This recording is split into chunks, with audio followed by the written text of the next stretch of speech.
During his first year at Cedar Crest High School in Lebanon, Pennsylvania, Dylan Wren was getting good grades and doing well, but when the pandemic hit, everything changed. My mother started working more.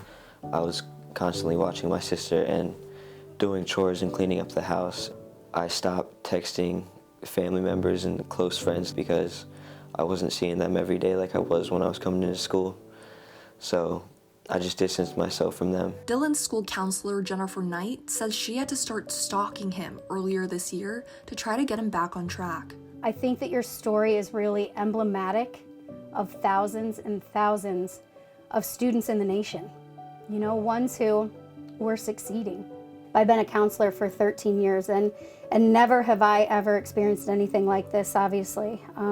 Just the level of truancy due to, you know, the online learning and just the break in normal education. I lost every single bit of motivation to do what was right for myself at the end of the school year. Dylan's disconnection from school last spring didn't count against him because the district decided not to assign grades. But when school started again in the fall, he was failing. Now let's go to January 11th. It's embedded in my head because that was the day we had the parent meeting. Knowing how behind you were, how did you leave that meeting? When I woke up, I had an anxiety attack in the bathroom, and I threw up and I couldn't stop shaking. It just brought up my anxiety, and I felt like I just couldn't because it was too much crowding my brain. He says he was able to overcome his anxiety by reconnecting with family and friends and finally realizing he could do the work. I know that I can perform a lot better than I'm performing this year, even. There's a lot of life that I have to live after high school, and if I don't work for what I want, then I'm not gonna have the life that I want.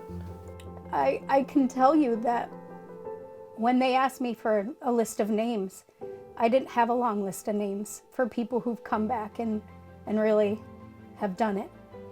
And so, you know, what advice do you have for those students who are still struggling?